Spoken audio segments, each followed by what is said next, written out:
Welcome to another edition of the Smuggler's Galaxy podcast. This is episode number 9. We're recording it on Halloween, All Hallows Eve morning. Jason, how you doing today? I'm doing well. How are you, Glenn? I am good, except for you having some audio problems, but we're getting going, and we'll get it done. Sorry about that, everyone listening. I'm broadcasting from a submarine 3 miles under the ocean, so. It seems like every morning we try to record and there's something going on. Either I have issues or Jason has issues, but that's par for the course with podcasting. Yep. But I'll work on it and we'll get this right for next week. Jason, what's going on in the news this morning? How was your week? It's a pretty busy week. It started on Sunday, actually, when I think it was Forlam Nazukas reported a link to the vintage collection. There was a Mandalorian build-up pack that was supposed to be part of Mando Monday, and that sold out within like an hour. But it turns out that it was the Din Djarin vintage collection pack up with the Mandalorian, the Child, Beskar bars, and the Camtono. That was $18. Did you pick that up? Unfortunately, I didn't pick anything up. It's a cool looking figure, but that head sculpt just ruins it for me. Well, the Black Series one was even worse because it looked like his face was swollen. Right. I really think on that Black Series, what they did is they took the picture of him leaning forward and used that as his head sculpt instead of, using, just taking a picture of him and using that as a head sculpt. If you really look at it and you look at that picture, I think that's what they did. Yep. And that was the Black Series version that was released through Target that sold out within like a minute. Yeah, it's amazing how fast these things sell out. Did you get any of the retro collection figures? I didn't order anything this go around. Moff Gideon one just reminds me so much of Darth Vader, man. It's almost like they took a Darth Vader figure and put his head on it. Yeah, I picked up that. I struggled for a little bit. So these all went live at 4:00 on Monday. And at 4:00, I tried to get 4 figures. I tried to get the Child, the retro version, the Mandalorian, the retro version, Moff Gideon, the vintage collection, and the armor from the vintage collection. And 4:00 rolls around.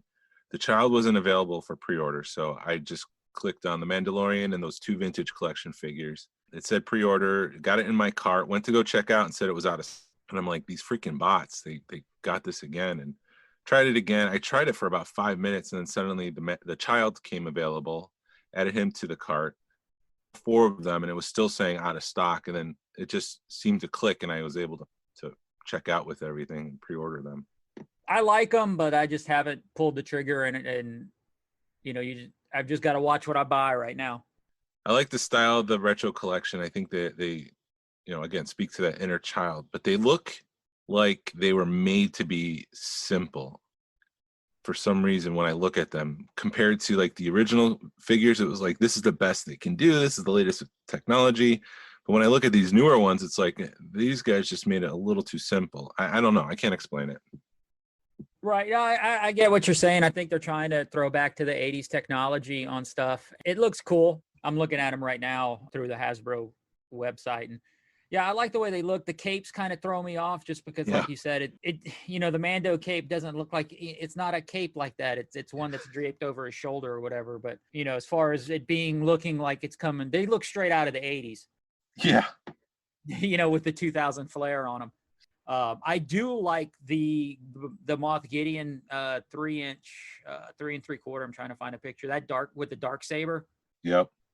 That one looks cool. I probably will pick that one up just to have a dark saber. Yeah, I kind of wish they would have done that on the retro line. Maybe had his, like the old school arm pop out with the dark saber on it. That would have been kind of cool. That would have been awesome. Just have like a black saber that just comes out of his arm. They missed an opportunity there. Yeah, they really did. But maybe that means he loses. I don't know. You never know with these things because they'll throw you for a loop on on some of these toys. Everybody's like, look at this thing that the Mando has now, and he uses it for 5 minutes in the show, but then they put it on a toy. Yep. And did you check out that bike, the speeder bike with the Yoda on it, Baby Yoda? I did. I didn't pre-order that, but that's definitely on my want list. Yeah, I like how they did the stand on it, because I've got the old Black Series stand and it's real plain, but this one looks like they did a little bit of upgrading, and it actually looks like it's a ground. It looks like some ground. And then there's another child that we can collect, another version of them. Right. Look, this one has a backpack. Yep. As another podcast puts, look, it has a new hat. We changed the arm just slightly. Dude, you check out the new pictures of the Razor Crest? Yeah, that thing looked awesome. I love the shiny metallized deco on it. It looks like it just came out of the show. And I'm excited for the off-world Jawa that's going to come if we reach that 17,000 buyer mark. Another vintage collection figure with the egg. Right. If that thing gets to 17,000, that'll make 3 figures that come with it. So that's pretty insane. That's awesome. For they just keep making that thing more and more valuable for that 350 mark. And I do think it's smart that they released it as a Hasbro Pulse, because every other collector out there, we'd wait 6 months and wait for it to drop to $50 and then we'd buy it. But I do like that stand. Yeah. I think the stand maybe should have been one of the first ones to come up, but if they reach that, that stand and that Jawa, the stand will really make it display really awesome because it looks like it's in flight, and then that Jawa's cool. The stand makes it feel like it's a higher end collectible and not just a toy where you can display it. It's got a nice base on it that says the Mandalorian with the logo on it. And so I really like the stand. The first tier, the escape pod just seems so weird as a first goal. It's like, I can live without that. I don't need that. But I guess it adds to the playability, and it is a toy, but I would rather see that, be the 7th goal. Yeah, they should have just had that included and then maybe made the stand the first or second goal, because I just pulled up a picture of that stand, and it's a very cool looking stand. Like you said, it makes it feel like a collectible more than a toy.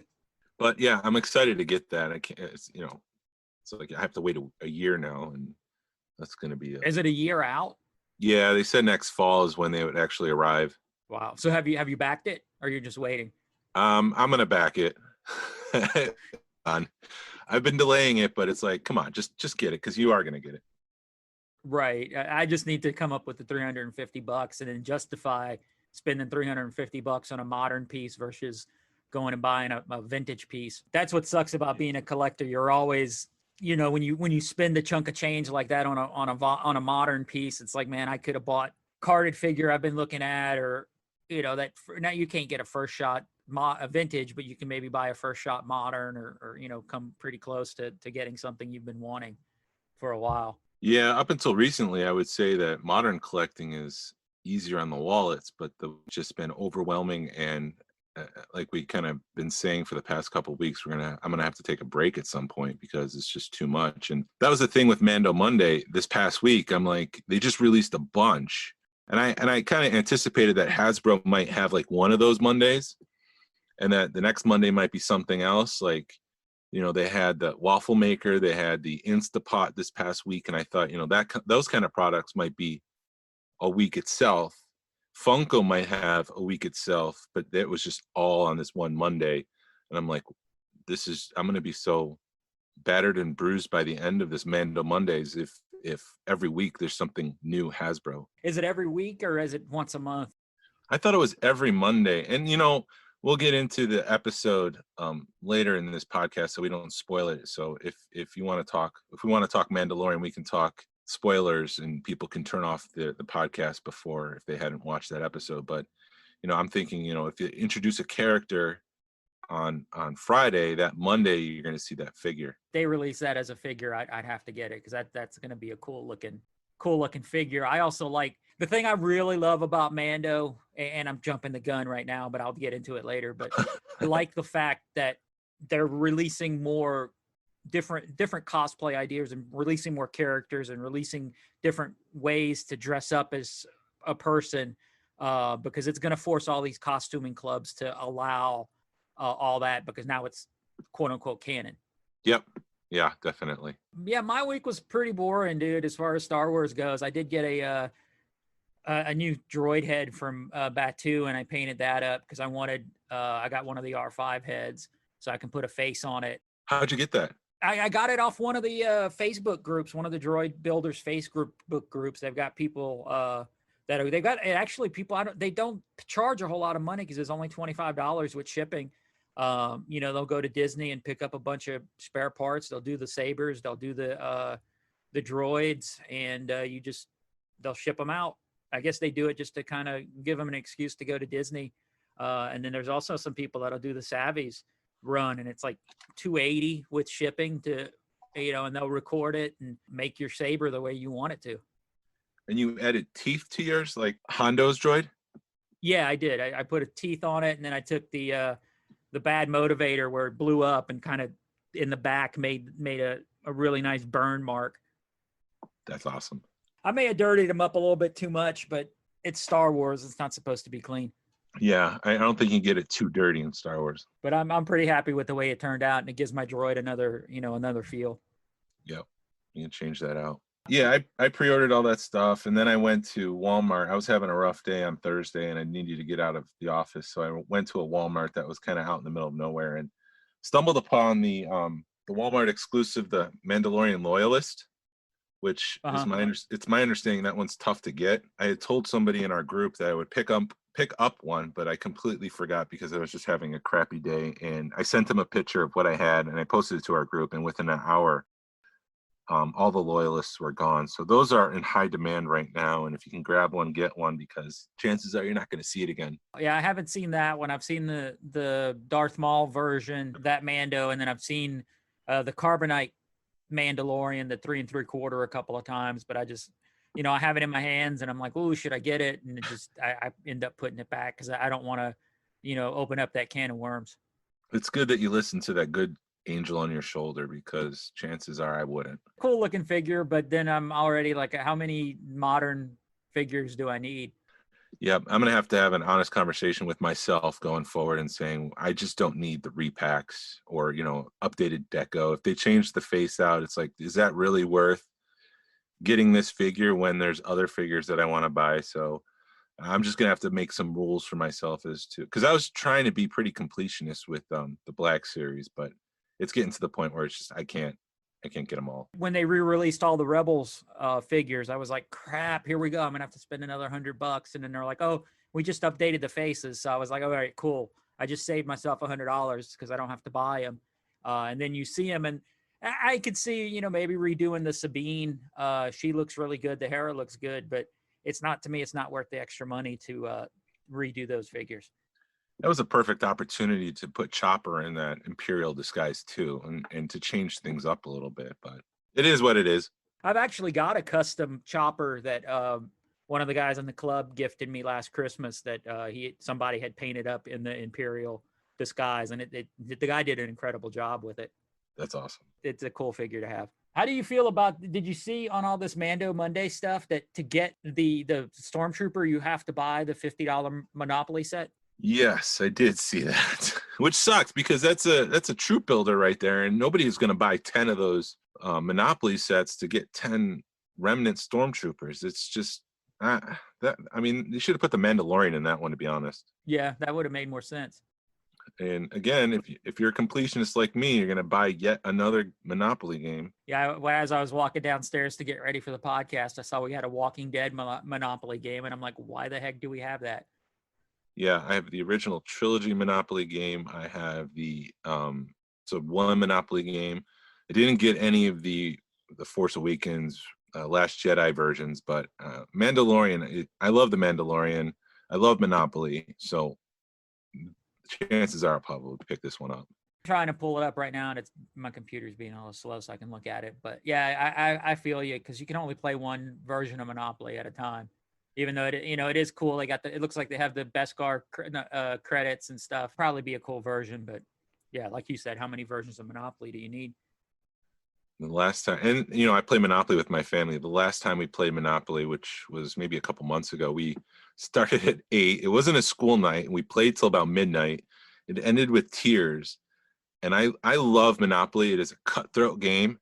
It's the only time where I allow myself to be cutthroat. Like for the rest of for the rest of my life, I'm pretty straight-laced and kind and pleasant to people. But when it comes to Monopoly, if I see someone crying, I will laugh in your face. And that game did not end well. And I don't think my family will ever play Monopoly with me again. You're such a jerk, Jason. I know. So don't play Monopoly is what I'm saying. Don't play Monopoly with me. Right. My grandmother refused to play Monopoly for that very reason, because it was long and it ended in tears. During summer break at school, my brother and I would play Monopoly, and he would always steal money. And I did not find out about it until years later that he was cheating for years without me knowing, because he would always want to be the banker. Whenever I would turn my back, he would slip a $500 bill. And so I guess that's just the environment where I grew up, where it was just cutthroat. You got to win. Brotherly love right there. Yeah, That's brotherly yeah. love. I know it's off topic, but I love Monopoly, and chances are I'll get this. So Star Wars' YouTube channel has been releasing these Your Star Wars stories where they interview someone and they talk about the first time they saw Star Wars, how it made them feel, how it impacted their life, how it affects them today, years later. And so I thought it would be a great idea if Glenn and I just went through our Star Wars story, just as a way to introduce ourselves to the audience, and learn a little bit more about each other as we talk about Star Wars. So with that, Glenn, what is your Star Wars story? My Star Wars story is basically, it starts off like everybody. You're 5 or 6 years old and you get the figures. You're not really sure. I knew the figures before I knew the movies, but they were always there. Always had the toys as a kid. I had a Boba Fett and I played with that till the paint fell off. All my friends had the toys, so it was always there. I remember seeing Return of the Jedi in the theater. I remember waiting in line in New Orleans to buy tickets, and you're there 2-3 hours early, so because it was that big of a movie, and this was way before the time of Fandango. You're waiting in line and getting to see Return of the Jedi, which was just cool, which added to it, which we kind of lost today because of all that. But I've always been a Star Wars fan. I went through the dark times in high school. I was graduated in '93, so you're dealing with the dark times, which really stunk. Nobody liked Star Wars in the early '90s. When late '80s, early '90s, people were just like, Star Wars is for geeks. So I kind of was an outcast in high school with Star Wars. When I went to Hollywood Studios, you get to ride Star Tours and live that for the first time, and that was amazing. After I graduated high school and you started going on your way, Power of the Force 2 came out, which reignited everything for me. And of course, I was out at midnight and my kids I started really young with kids. So they were 2 and 3 and we were, at midnight at Walmart buying up everything and everybody was looking at us like we were crazy. And unfortunately, I never was able to display. I always wanted to have a room to display them and I never was able to. So after a time, you end up selling them and you take what you can get and you take the money and run. I'd gone through a bad divorce. You're kind of trying to find yourself again. You're scrolling Facebook, and that's when I first saw the Christian Wagner Boba Fett. And you find that and you're like, okay, cool. Star Wars this is what I need to do. This is how I found myself. Was I remember liking Star Wars and I've always liked Star Wars, and let me dive back into this to make, what am I going to do? Basically, it's what am I going to do to make myself happy? It was Star Wars. Star Wars was what I found. Star Wars brought me back to my childhood. It brought me back to my happy place. Yeah. And at that time, I found the Christian Wagner Boba Fett piece it's Boba Fett with he's staring at Han Solo in carbonite in his visor. And I fell in love with his work. And while I was on a trip with a buddy of mine, we'd stopped at a flea market and I saw a 12-inch Stormtrooper and picked that up. And that was really the first thing that ignited my love of Star Wars again. Saving you is a strong word, but it saves you. It saves you from a dark place. It saves you from going down into depression when you're going through stuff in your life. And that's sort of where it pulled me out of that. I wasn't going down, you're kind of going down that road, but then you find something you love. Star Wars for me, and it brings you out and it brings you back to your childhood. It brings you back to that happier time. That's sort of my, so Star Wars, it's really close to me because it did help me out in a really rough time. A few months later, probably, I met my current wife and she was like, okay, you want to buy Star Wars stuff? Go for it. It started off where I was just going to do my childhood collection, was just going to redo my childhood collection. And okay, cool. And when I got to that point, I was like, I'm going to stop. And I really wish I would have kept going at that time because stuff was so cheap. Now it's outrageous. And I still, I snuck in completing my 92 run right when stuff was starting to shoot up. Long story short, doing all that stuff, you meet people. I met a guy named Shane. I met Shane Patrick Shane Kelly. He goes by a couple of different names on Facebook. But anyway, we met through some of these Facebook groups, and then we met Justin. I met Justin through him, and then ended up going to Celebration, and I hang out with those two guys down at Celebration in Orlando. On the way back, we'd been toying with the idea of starting a club. That Celebration was sort of the catalyst to start what the Georgia Alliance, and to start this podcast. That's sort of my Star Wars story. And this, that was 3 years ago, and the club is taken off, and yeah, I think I'm in a lot better place than I was. That's great. 9 years ago. Yeah, it's all because Star Wars brought you out of something that was a funk, and I don't want to put it just as a funk, but I'm just gonna word it that way. Brought you to today, and that's a great story. It's very inspiring. What happened to your childhood collection? I'm curious. I actually, when I was 15, I moved to Georgia. It was sort of some bad circumstances, and I'd come up here to visit my dad for 2 weeks and never went back. I don't know what happened to my childhood collection. I wish I knew, but I heard a rumor a few years after I moved up here that all my stuff was sitting in a yard sale. So somebody out there's got it. But what's your Star Wars story, Jason? I was born in 79, so I missed the initial run of Star Wars and Empire Strikes Back, Return of the Jedi. I do remember seeing Return of the Jedi in the theaters maybe when I was about 6 years old, 5 or 6. And what really sticks out in my head is that towards the end of the movie, when Darth Vader and Luke Skywalker are fighting with their lightsabers, there's a shot with the black and the blue background mixed with their red and green lightsabers, and for some reason that just is ingrained in my brain because of the colors. I just kind of remember thinking, wow, this is so cool, all those colors. And when you're a kid, you're learning your colors, so it just really popped and made an impression on me. So I think that's one of my first experiences with Star Wars in the theater. But I did have a lot of the toys growing up, a lot of the Return of the Jedi toys. I remember getting the mail away Emperor in the mail, and just my mind was blown, because I was like, oh my goodness, you can get toys in the mail. And this was before Amazon and all this stuff, obviously. But as a kid, you just go to the toy store, you get your toy, and then suddenly toys are coming in the mail. And I was just like, oh my goodness, this is so amazing.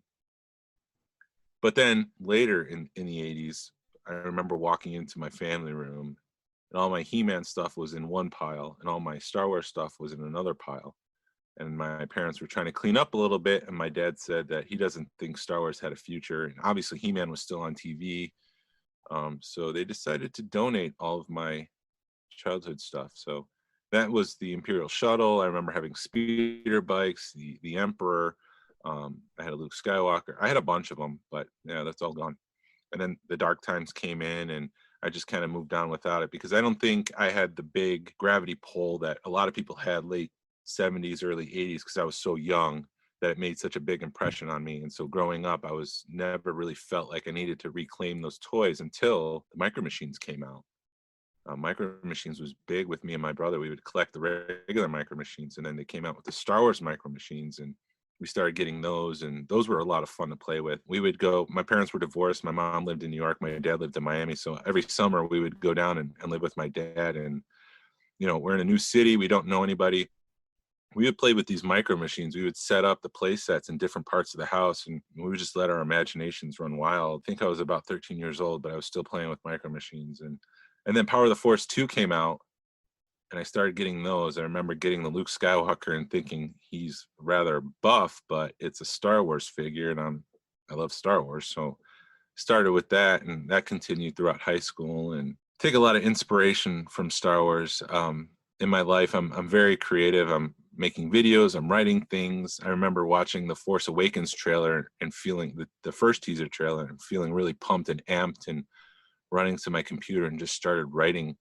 I just was feeding off of that creativity, and I have a career now as a communications and professional with and I use some videography in that, and I really try to take inspiration from Star Wars and really try to push myself to do something different and new. I try not to repeat myself. My first full Star Wars experience, I would say, is The Phantom Menace in '99, because we did Midnight Madness. I saw The Phantom Menace 3 times in the theater that day. I went to class in the morning. I went to the 11 o'clock show. I went to like a 3 o'clock show with some friends. And as I was leaving the theater, my dad was already in line for the next show. So I got out of the theater and literally got back into line to see it again that night. So I have a lot of fond memories of The Phantom Menace. It's not as bad of a movie to me as I think a lot of people think.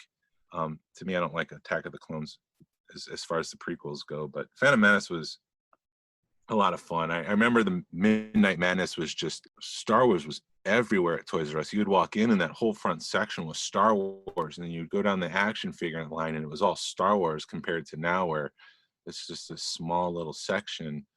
It's a far cry of what it used to be, but I guess they overdid it in the Phantom Menace time too, and that's why they don't make as many figures, because there was a lot that was just left over. And so for most of my life, Star Wars was just an isolated individual me collecting things. And again, I guess that 2017 celebration down in Orlando, I went down there and with my family, and we just went for a day, and we were walking around, and I saw the Empire State Star Wars Collectors Group, and I was living in New York at the time, in Syracuse, and I walked up to the booth and introduced myself, and I figured, New York is a big state, but a majority of the stuff that happens is down in New York City. That's where the density of the population of New York is.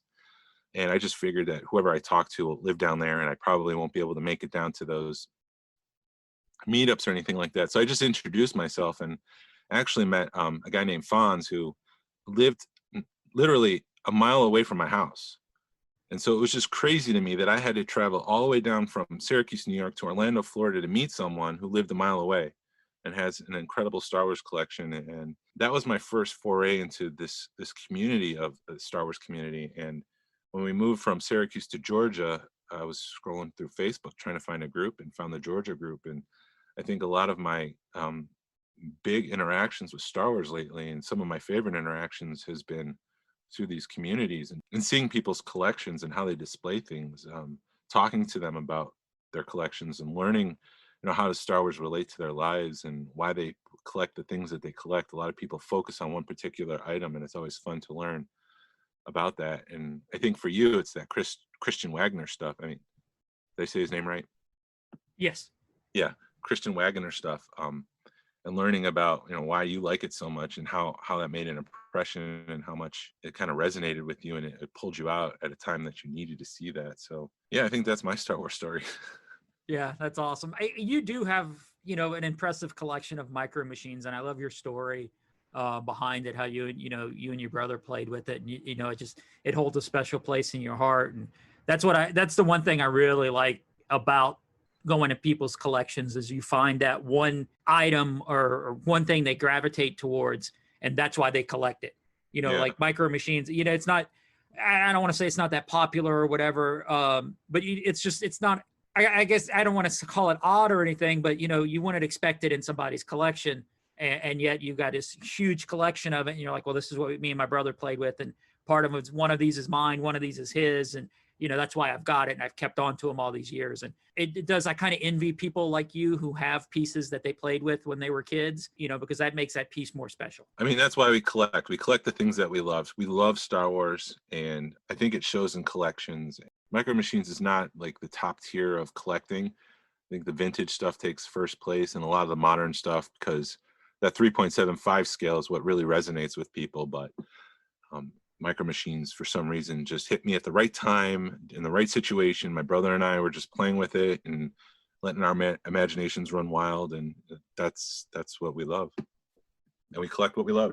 But that's like me and the ceramics, the bootleg ceramics. I love that stuff too, because my grandmother did ceramics, and if I can find them at a cheap price, I pick them up. I'd love to get a mold of a ceramic mold or something, but I just haven't had the opportunity. And I just found out, somebody posted that they're coming out with a whole new line of make your own ceramics this year. So I'm looking forward to checking those out, just to kind of go back and maybe paint one up and put it to my collection. So just as an homage to my grandmother. That's great.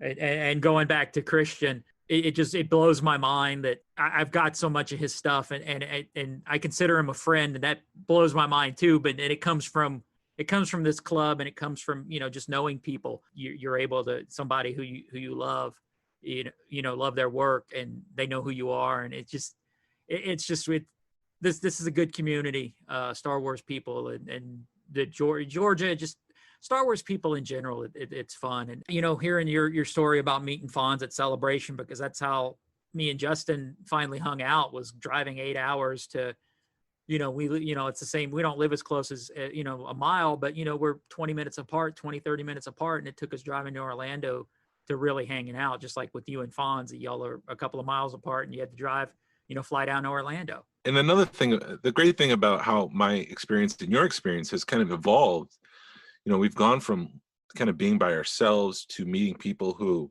enjoy collecting, to actually the content creators themselves. You're now friends with the thing that brought you back into the collecting community. You're friends with Christian, and we, as part of the Georgia group, we're interviewing people for the summer social who design these toys, and hearing them talk about what it was like to be in those office buildings designing these toys, and getting the licenses for Star Wars and developing X-Wings and all this stuff. It's all because of the community aspect of Star Wars, which is a whole new thing that just, I guess, has exploded for me. And it sounds like it's exploded for you in the past 3 years, which is one aspect of Star Wars that I absolutely love. If you guys ever do make it to Celebration, start talking to the person in front of you and behind you in line, because you're going to be there for hours waiting for a panel or waiting to get in, and make a friend, make some swag, make up a business card, with your information, so you can just hand it to people. Celebration is the mecca when it comes to Star Wars, but being at a local toy show is fun for me because so many people in the community, and you get to talk shop. And a lot of times I'll look at one of the guys that runs Toylanta, we talk, and we'll tell each other every time, we go, yeah, the toy show's fun, but it's fun seeing you. It's fun seeing these people that I haven't seen in a while, especially with COVID. They're starting to do outdoor shows, and you're able to meet, talk to the people and stuff. And it's just, being in the community is fun. Yeah. So get out there. Yeah. I mean, as I get older, I begin to realize that, Star Wars is great, but it's just a thing. All we really have in this world is each other. And that's what makes life beautiful. And really talking to people, learning about them, that's what I believe personally is what life is all about. So it's just great to have, and I'm an introvert, so it's great to have a common base that we can build off of Star Wars and talk to each other and learn and relate. 100% agree with that, because in the club we have people that are, I just collect modern, I don't have a really, really awesome vintage collection like a lot of you guys do. And I look right at them and I go, but you collect Star Wars, right? And they go, yeah. I said, that's what it boils down to. It's all about the community. It's all about learning, and you may not have a good vintage collection, but if you got a question, you can come to us and help. We can help you out along the way. And just like if I got a modern question, I can call you and be like, hey man, what's going on with this? And you know it. Absolutely. I'm always willing to help. If anyone ever needs anything, I'll do what I can to learn about it and give you my opinion. You want to move on to Mandalorian? Yeah, let's do it. So if you're listening and you haven't seen Chapter 9, The Marshal of the Mandalorian, stop now. Otherwise, we're going into spoiler territory here. Right. It's spoilers. We talked about, can we do it without spoiling it? And there's just so much stuff that happens in this episode, and it's just so awesome. There's no way around it. Those that don't want to hear it, we'll see you next week. And those that are hearing it, let's go on. Let's do this. Yeah, so we start off on an unnamed planet where the Mandalorian is walking into a fight. Two Gamorrean guards are fighting each other for sport and gambling, and we meet Gore Korish, who was voiced by John Leguizamo, who plays like a gangster of sorts. It's another Cantina alien. His name, he's a Abyssian, I guess is his alien name. I'm reading this off of some notes that I put down. I thought it was a very exciting opening. I love how at the end of season 1, the Mandalorian kind of has a heart because he's taking care of friends and he's taking care of the child. But here you realize, and you also think he's not as ruthless as when he starts off, but here he's leaving someone hanging to die, basically. I mean, these creatures are coming out and they're going to eat him alive. And it's great to see that he still has his ruthless side. It showed that the Mandalorian is learning his armor, and he's not afraid to use it because he used that tow cable and he used to hang the guy up, and he was such a badass when he shot the guy in the legs and then hung him up from the lights, and it's like it was effortless to him, and it's like, oh, I've done this 100 times before when he did that. What did you think of the Gamorrean guards? I know you like those guys. Oh, I love that scene. That really was incredible because you play with the vibro axe and it looks like just an axe, but then you actually see it live working and kind of having like a force field around it. It's not that it's going to cut someone. It's like the blunt force is going to knock you out, which was pretty cool. Seeing those axes in action was cool. And just kind of a throwback, you always hear about the vibro blades and the in the first season when the Mandalorian and the Vizsla, they got into it when they pull their knives off. It only takes a second, but they're vibrating, and you're like, yes, oh my God, you finally see a vibro blade in action. It's just little things like that makes this show that much better. Yeah, it just adds that rich layer to it that I think is the toppings on top of the sweet treat. I guess in this whole season, he's going to be looking for Mandalorians to help him along the way find the child and his species, but all the Mandalorians are in hiding, so he really needs to do a good search to find Mandalorians to help him out. And the first Mandalorian he learns about is on Tatooine. Goosebumps. Yeah, and so he travels back and he lands where he's been before with Amy Sedaris, playing the same character from the last season, as like a docking bay attendant or an owner, and she's collecting money and storing things and fixing things up. She's actually fixing up a pod racer engine when we see her in this episode. I think her character last season was a little bit too much here. I think it was the right amount where it's charming, it's good, but it's not too much. Yeah, I think they tried overdoing it a little bit last season and tried to give her a little bit of comedy relief, and I think they, like you said, found the right mix. We'll see when she comes back around, when Mando goes to pick up his ship, how she acts. Casting's interesting on the show because they're hiring a lot of comedians, with Horatio Sands playing the blue guy from episode chapter 1, Amy Sedaris, Bill Burr. There's a lot of comedians that they hired. And it helps having that comedy relief in the show, because I think, like we talked last time, how we liked having that little bit of comic relief. Yeah. Like when the birds of prey come up and Baby Yoda just hits his pram and shuts it down and is like, all right, let's see what you're gonna do. So from there, the Mandalorian travels to Mos Pelgo, which I guess is also known as Freetown, and this is where my screaming started happening when I was watching the episode. You waited that long? As soon as I saw the title, I went, holy crap, Jason has it right. I knew it was happening. I think there was some buildup, but that reveal when you see Cobb Vanth in the doorway, they shot that as if the Mandalorian was riding in on his horse into town, the way he was just kind of looking at people and they were just sitting out on the front porch. And I really appreciated all of that iconic Western filmography or cinematography that they included here. Even when he walks into the bar, you can almost imagine there's those push doors, like the half doors that you kind of push open.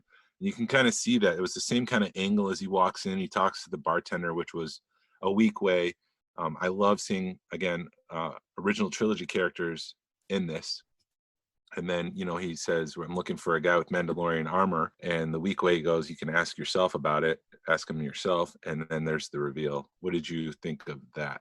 Yeah, I was just blowing my mind because I was like, I was giving you props in my head because like you got it right. And just seeing that armor again.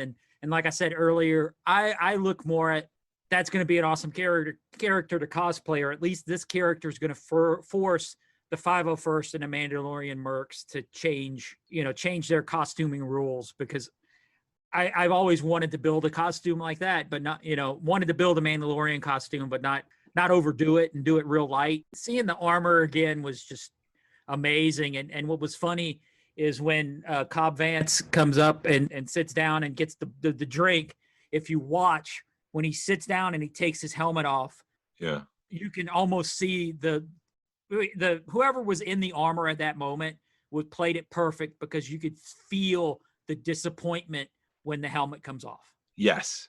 The Mandalorian thinking that this is a Mandalorian. The second that helmet comes off, he's just like, oh no, this is an imposter. And you feel that. Timothy, is it how do you pronounce his last name? I think it's like Oliphant. He was the perfect casting for that guy because he's old school. He's played that role a dozen times before, and it's just an old school Western cowboy that just happens to have Boba Fett's armor on. The whole time he's walking in the bar and he's got that armor on, I'm like, is that it? Is that it? And he puts the helmet, he takes the helmet off, he puts it on the table, and there's a close-up on the helmet. That's when I jumped up and I started screaming, that's Boba Fett's helmet. And my son started laughing at me, but it was just pure joy to see.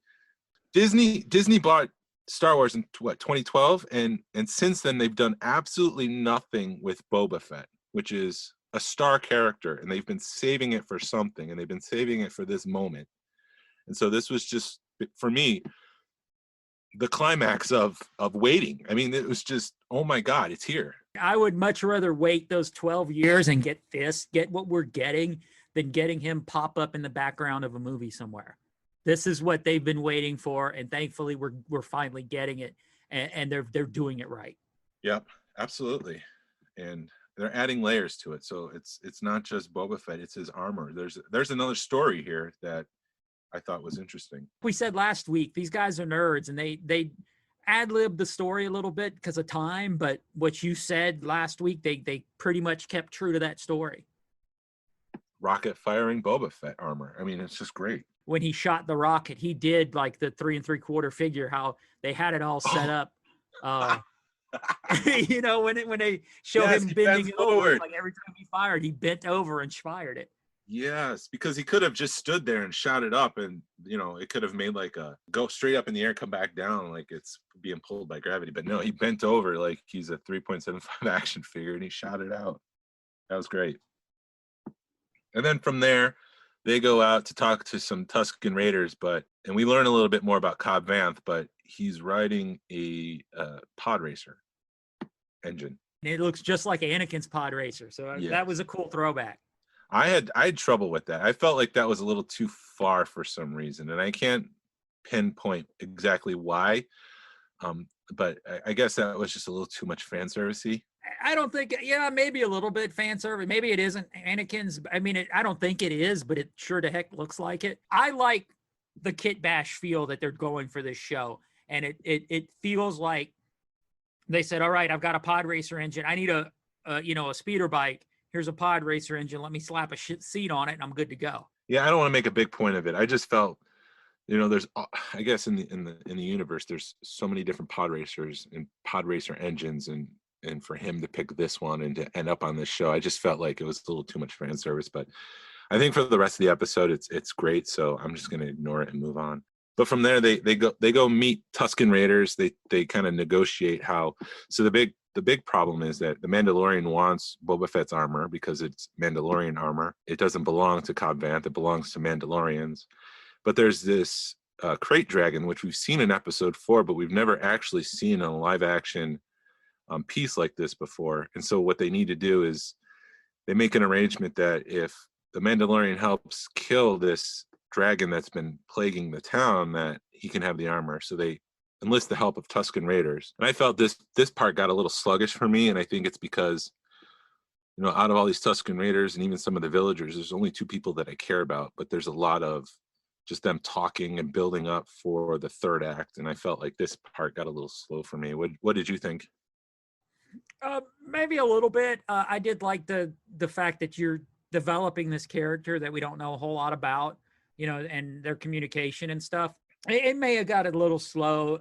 I think a lot of shows like that, the middle act, just it bogs down, and it's like, okay, we got to have a montage. So Here comes the music, and everybody gets ready to fight.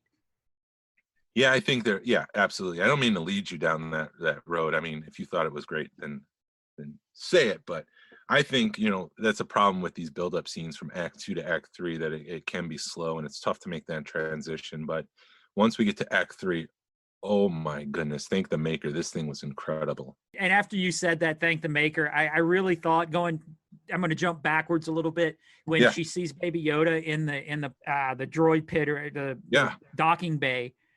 she says, thank the Force. And I was like, damn it. Why'd you say that? It should have been thank the maker. But I think if they, maybe it'd have been too much fan service, but what you gonna do? You can't win them all. But yeah, going back to Act 3, I thought that whole fight scene was incredible. My theory about the thank the maker versus thank the Force. So it's a living thing, the Force, and it surrounds us, penetrates us. It works off of living people. The droids are not living; they're created. So when C-3PO says thank the maker, he's thanking his creator, which is a human. But humans wouldn't say thank the maker; they would say thank the Force. I like that. So that's where I think that comes in. That makes a lot of sense. Yeah, I don't think a human would ever say thank the maker. I think we say it because it's a line from Star Wars and it's that, but I think a human would say thank the Force. You haven't been wrong yet on your theory, so I will yield the floor that to you, and All right. I'm not going to argue that. That makes a heck of a lot of sense. So what did you think of Act 3 here? I really dug it.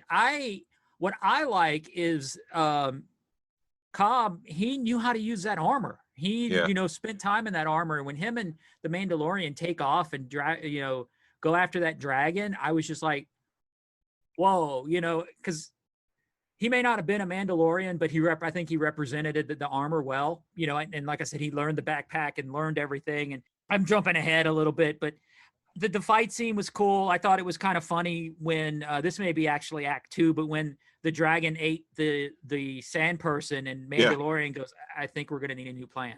Yeah. You chuckle a little bit. That was cool to see the sand person just running for his life, and it doesn't matter. This dragon just comes lumbering along and eats him, and that's it. And it was just like, I'm tired of these games. The Great Dragon was kind of thinking, I'm tired of these games. And it was funny to see sand people run because it's like, I didn't think they had it in them. Yeah. The whole Crate Dragon thing was just like something I would expect to read in a novel or a comic book. It had the scope and scale of those movies, but it didn't have the characters from the movies, which is why I don't think I would ever see something like this. But to see the dragon and some of those cinematic shots just coming out of the top of that rocky formation, the mountain there, and then the Mandalorian and Cobb Vanth flying up there and shooting him, I thought that was it was an incredible ending for this one episode. I was impressed with how fast that thing can move because 1 minute's in front of him, 1 minute's in the air, 1 minute it's behind him. So it kept you on edge because you didn't know where he was coming from next. Mm-hmm. Absolutely. Yeah, it was more of a threat. And I kind of like the throwback when Mandalorian is like, okay, we're going to end this. And he looks at Cobb and is like, okay, what do you want me to do? And he goes, I want you to protect the child. And he hits the backpack, throw back to Han Solo hitting it. And he takes off just like it did in Return of the Jedi. And he just kind of flies away. And you can almost hear him scream just like Boba Fett did from that one scene. So it was, there again, more fan service. They do it so well in The Mandalorian. One detail I think I picked up is that when the Mandalorian does that to the jetpack doesn't work right. It's almost like the defect that Han Solo caused to that jetpack came through there because he was kind of spinning as he flew through the air. Yeah, it's like he wasn't expecting it and didn't have control of it. So yeah, I could see that. And even at the end when they finally when Cobb hands over the Mandalorian armor, he says something like, "I didn't break it. Han Solo did." You could somebody said you could see that the backpack was repaired. I don't know what, I saw that there was like a piece of silver bracket or something on it. And I'm not sure if that's part of the backpack or not. Yeah, I didn't pick up on that. That whole episode, just seeing the armor, even more beat up than what it was. And you could kind of see, still see the mythoscore on the shoulder piece, but you could tell the Fett crest was still there on the shoulder. So there was no mistaking whose armor that was. And it was the Return of the Jedi deco on it too, which was the yellows and the blues and the reds, and I really appreciated that detail. Right. So when I finished this episode, the first thing that popped in my mind was many banthas died to bring us this episode. I love seeing the banthas, but they were bait. They love them, but they treat them, they know what they are, and it's like, if I gotta sacrifice a bantha to save a village, we're going to sacrifice the bantha. And then that leads us to the last shot of the episode. Jesus Christ. That was amazing, dude. I saw that and I was like, who the heck is this? It's okay. Why is the sand person not wearing his mask? And then he turns around and I was like, I was speechless. That reveal to me was better than the Darksaber reveal, just because we've been waiting to see Boba Fett for 30 years. And we finally have him back. Yep. Or at least I freaking hope we have him back, because I would be really pissed off if we found out that's Captain Rex. It can't be Rex, because Rex was an old man by the time Return of the Jedi came around. So this is a younger version of that clone. So chances are, yes, there is a possibility that it could be someone else, but I am 100% certain this is Boba Fett, who has been living in the sands of Tatooine and being a scavenger, almost like Obi-Wan was in the original trilogy. It took me a good hour just to process what I just saw, because I had to, I finished it and I had to get ready real quick and go to work, and I have about an hour drive to work, and you're just, that whole commute is just like, oh my God, I can't believe I just freaking saw what I saw. And it's just amazing. And going, I think they let us a little bit into how he survived, because it was just a quick mention, because Cobb looks at the Mandalorian and is like, I've been on Tatooine my whole life, and there's no such thing as an abandoned Sarlacc pit. And they're like, well, it is if you eat the Sarlacc. So is that how Boba Fett survived? Possible. Because they did say that they've been watching that dragon for generations. And so you're right at, okay, generations, is that 10 years? Is it 50 years? Yeah. So that the timeline fits. Yep. I had the opposite reaction. If you were speechless, I jumped off the couch. I got within 3 feet of the TV and I started screaming, "It's Boba Fett!" And my legs were shaking. I was so excited. My son was laughing at me. He didn't make the connection right away that it was played by Tamora Morrison, who played Jango Fett in the original, in Attack of the Clones and all the clones and stuff. So to see him come back and to see him on Tatooine and see him alive, and I guess, that was my first impression that happened. And then he turned and he started facing the camera as he's walking by, and he looked pissed off. And I'm like, oh, so he wants his armor back. He is becoming a villain for the Mandalorian. They're building up for it, and Yeah. Something's going to happen. Either the Mando's going to say, here's your armor, and they're going to be best friends, or they're going to fight. Yeah, I don't think they're going to be best friends. I think the Mandalorian's going to be pretty upset that someone is being an imposter. I went back and I did some research after that last episode we recorded, and the Mandalorians don't consider Jango Fett to be a Mandalorian. They consider him to be a mercenary and an imposter. I think that was mentioned in the Clone Wars. And so I think the Mandalorian's going to look at Boba Fett and say the same thing. It doesn't belong to you. You're not a Mandalorian. And then I think Boba Fett's going to think, this is my identity. This belongs to me. This is mine. I haven't done the research, but just thinking back in my head, because it does hang with you. It's like, is Boba Fett and Jango, are they Mandalorians or not? If they mention it in the Clone Wars, then that's what I got to go to, saying that they're not, because I've always kind of held on to that as much as I love Boba Fett and I love Mandalore, Boba Fett's not a Mandalorian. There's a disconnect there. But I think Jango Fett claims, at least on Wikipedia, it said that he was from that system, the Mandalorian system. So I don't know. I guess they go back and forth, and until it's confirmed, like on a TV show, or somebody comes out and says, Jango Fett was Mandalorian, and then he broke off and took his armor and became a mercenary, a bounty hunter. Who knows?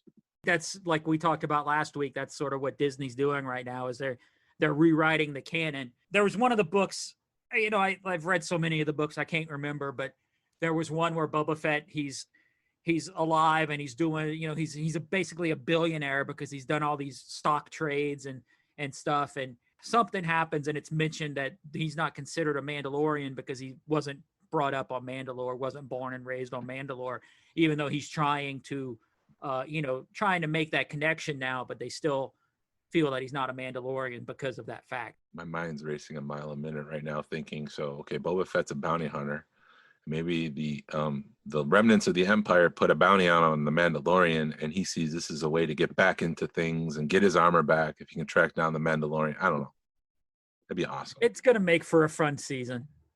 Yeah, I hope so. Jon Favreau has written a bunch of these episodes, and I think this one was a pretty good one, minus that transition from Act 2 to Act 3 where it got slow. Some of the other Mandalorians we know of is Bo-Katan and Sabine Wren. It's Bo-Katan, right? Yes. She's still alive. She was in Clone Wars the last season, right? Right. She was the last one to hold the Darth Saber before Moff Gideon that we know so of. They're alive. So if the Mandalorian's looking for others like him, there's a good chance that we can. I mean, that's the way to back into the show or back into the universe is to have the Mandalorian hunt them down and ask for help. You think I lost my shit when I saw Boba Fett? I would really lose my shit if I saw Sabine in this show, because that's my second favorite Mandalorian next to Boba Fett, just because I love Rebels and she's just such a cool character. I named my dog after her, my new puppy after Sabine. So that's how much I love this character. Even when they're going through the streets in the first shot, when I rewatched the episode, I looked and I'm just looking for a piece of graffiti. Yeah. Show me something that Sabine Wren's in this universe. And there was I didn't see anything. And it was kind of a little bit of a bummer. It would have been cool just to see. I was looking for the Rebels, the logo that she makes with the rising phoenix. Yeah, the graffiti was a nice touch, added element to this used universe. I don't know, just a bad part of the town, I guess, because graffiti was everywhere and nobody was, putting the upkeep to make it look nice. Right. And then whatever those creatures were that were just waiting for the dark, you make one wrong step and they were going to eat you. What the heck were those? I'm wondering if we're going to get some more flashbacks. If we do meet Sabine and Bo-Katan and they start talking about the Darksaber and why it's important. The way I interpret the Mandalorian, he's kind of isolated. He's not part of the larger community of Mandalorians, and there's a lot more mythology that goes along with it. I don't know if he realizes that whoever owns the Darksaber is the person that he's supposed to follow. So Moff Gideon has it. If we meet Bo-Katan later in this season, we're going to learn more about the importance of the Darksaber and why the Mandalorian needs to get it back for the betterment of all Mandalorians everywhere. If we have some flashback scenes, I think it was Ray Park last year was posting like workouts for himself and posting like this is the way, and he was in LA, and I'm like, are we going to get some flashbacks with Darth Maul and the Darksaber and Bo-Katan kind of giving the same flashback that Cobb Vanth did and how he got the armor? That would just blow my mind too. All speculation. We're definitely at least going to get a flashback scene, I think, with Bo-Katan and the one.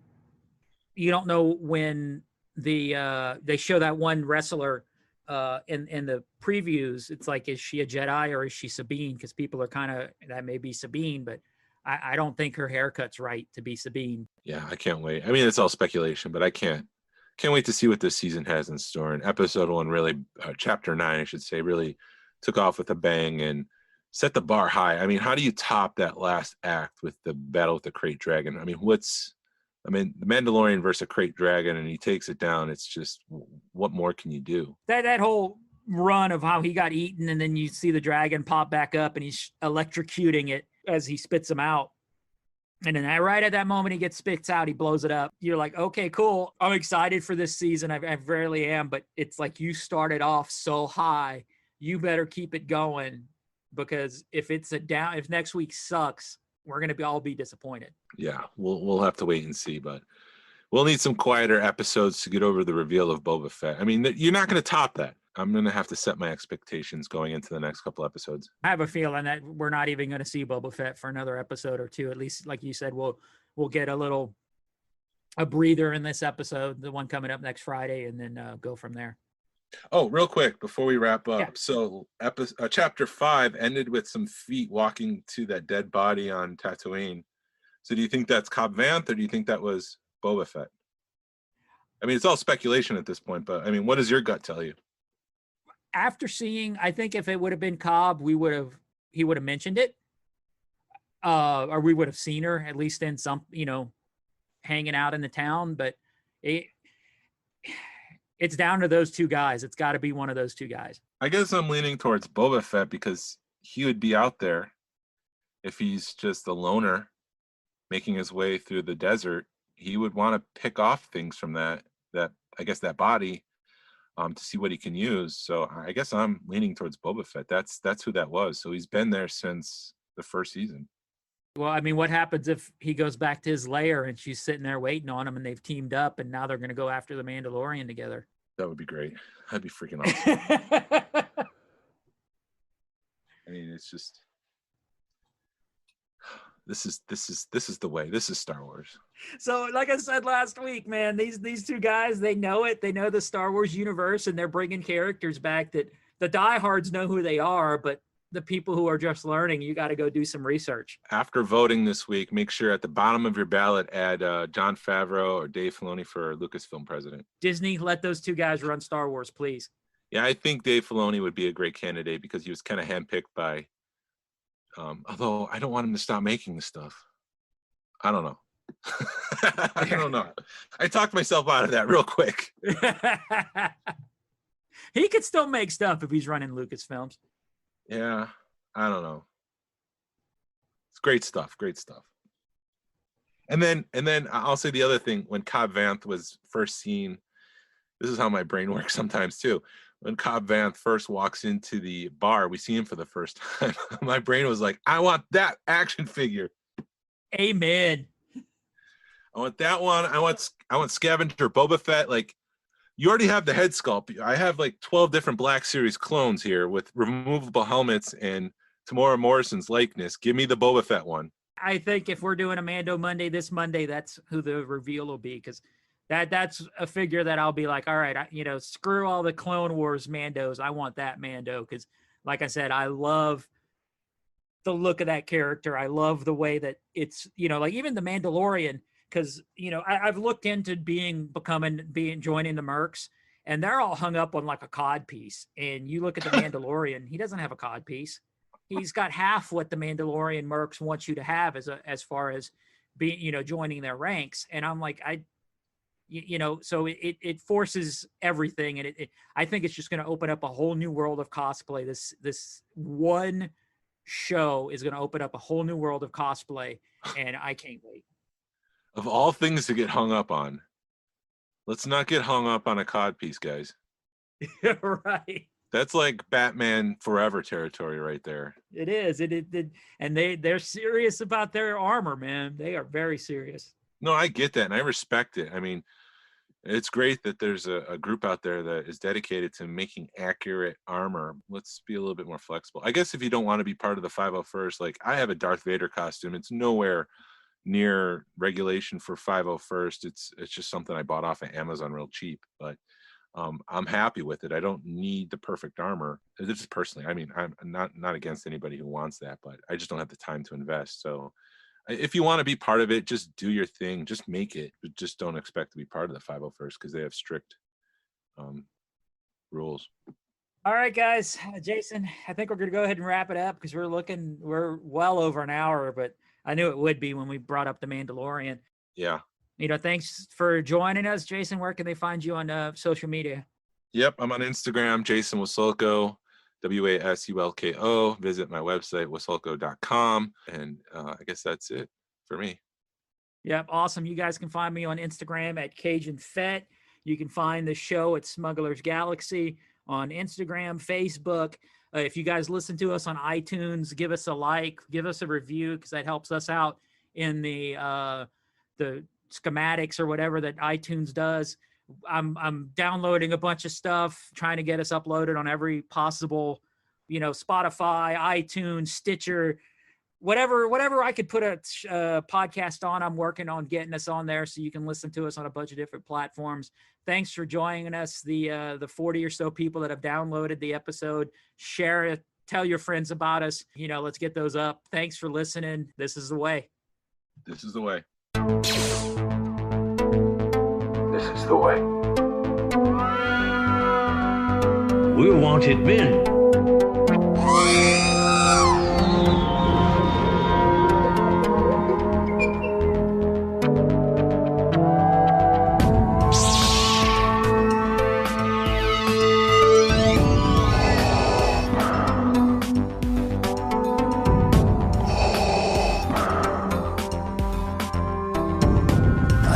spoken.